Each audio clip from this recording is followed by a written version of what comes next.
Knowledge express, જાણકારીની speed.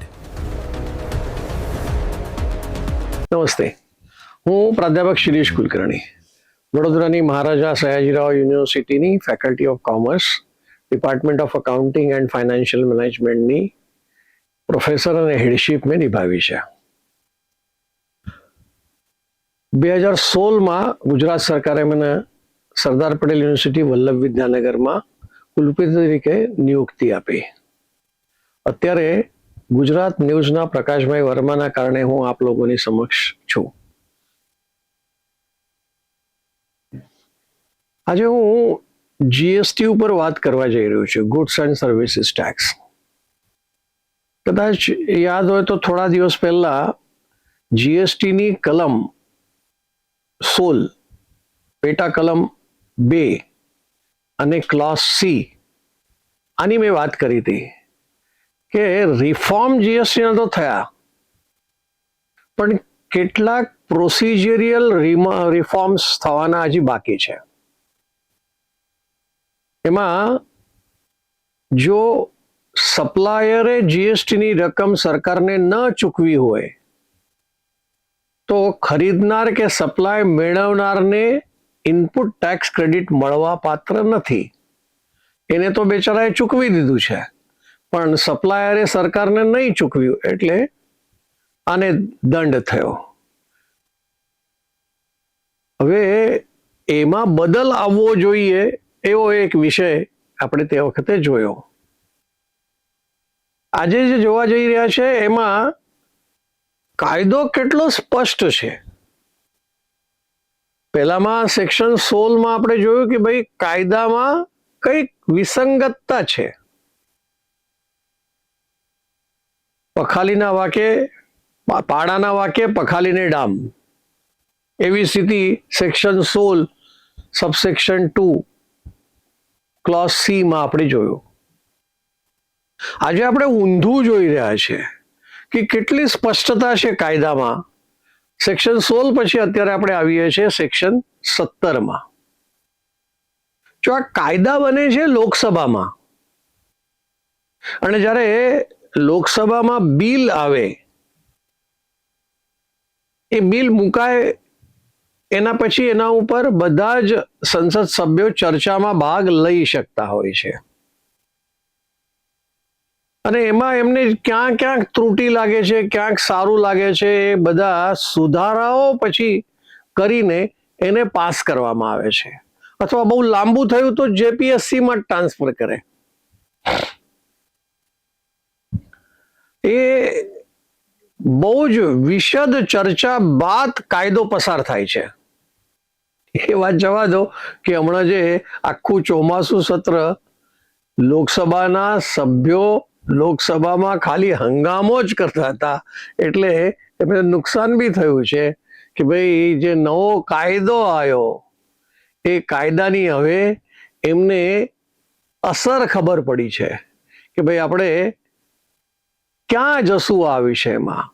Mines and minerals development authority અથવા MMDR act 2026 pass થઈ ગયો.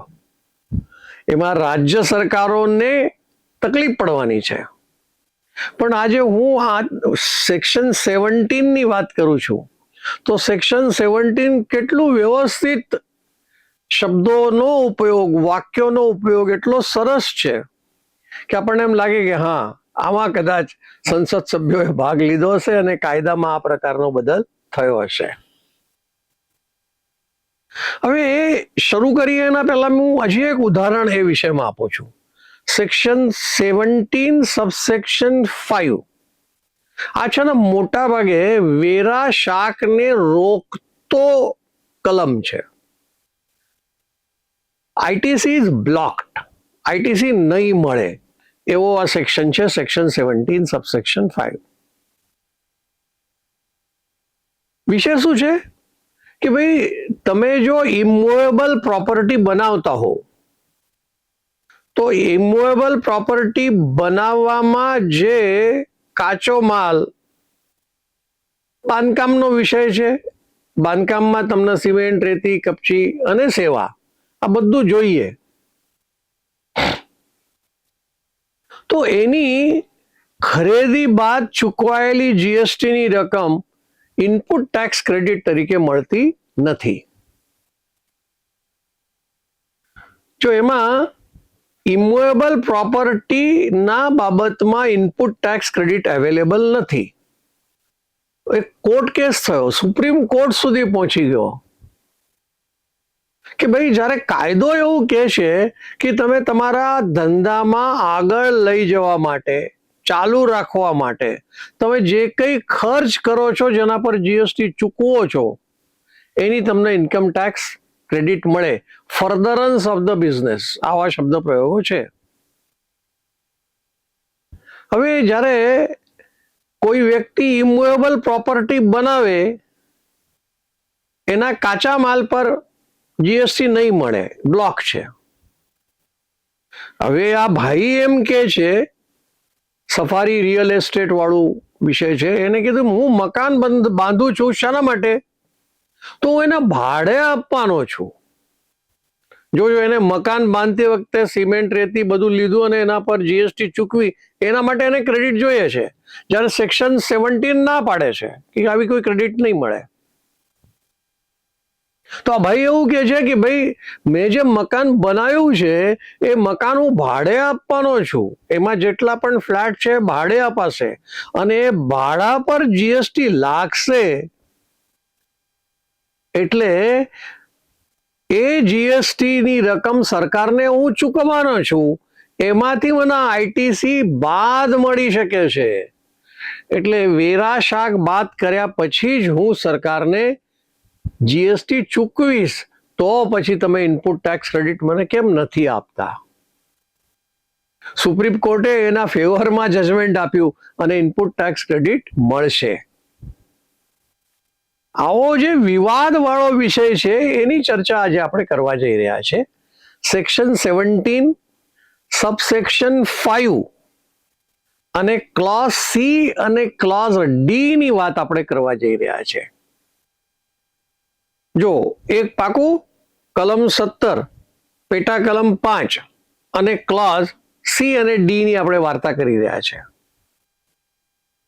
જ્યારે ક્લોઝ સી ની આપણે વાત કરીએ છીએ ત્યારે ચોખવટથી લખે છે કે ભાઈ વર્ક્સ કોન્ટ્રાક્ટ ઉપર કોઈ ઇનપુટ ટેક્સ ક્રેડિટ મળવા પાત્ર નથી. હવે સમજીએ પહેલા વર્ક્સ કોન્ટ્રાક્ટ એ છે શું? જ્યારે સપ્લાય આ ઇન્સિડન્સ ઓફ ટેક્સ છે, ટેક્સેબલ ઇવેન્ટ છે, જેના કારણે જીએસટી લાગે છે. એ 3 શેડ્યુલ આપેલા છે સપ્લાયમાં. શેડ્યુલ 1 ફરજિયાત જીએસટી ચૂકવવાની.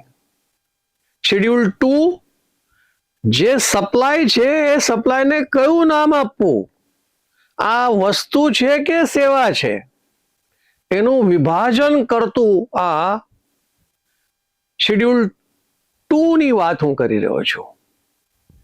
શેડ્યુલ 2 માં જો વર્ક્સ કોન્ટ્રાક્ટની આપણે વાત કરીએ તો ભાઈ એમાં સિમેન્ટ વસ્તુ છે અને બાંધકામ કરવું એ સેવા છે. તો પછી આને વસ્તુ કેવું કે સેવા કેવી, એના આધાર પર જીએસટી નક્કી થાય. કેમ કે એ તો ક્લિયર છે કે ભાઈ સેવા હોય એટલે 18% જીએસટી લાગે. એટલે વર્ક્સ કોન્ટ્રાક્ટને સર્વિસ ગણવામાં આવી છે. એમાં ભલે વસ્તુનો ઉપયોગ થતો હશે પણ એને વસ્તુ ન ગણતા સેવા તરીકે ગણવામાં આવે છે. એટલે આપણે પાછા જગ્યા પર આવીએ. Section 17 subsection 5 clause C. હવે મારે કંઈક મકાન બાંધવું છે, ભલે મારા ધંધા માટે હોય, મારે ગોડાઉન બનાવવું છે.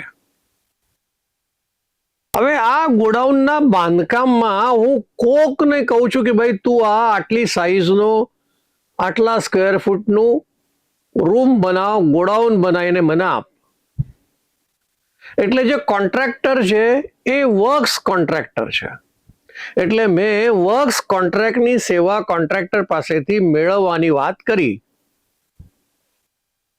એટલે જે ક્લોઝ સી છે એ બહુ સ્પષ્ટતાપૂર્વક લખે છે કે ભાઈ વર્ક્સ કોન્ટ્રાક્ટ સર્વિસ તમે મેળવો અને કોન્ટ્રાક્ટરને જીએસટી ચૂકવો, એની તમને કોઈ પણ પ્રકારની ક્રેડિટ મળશે નહીં.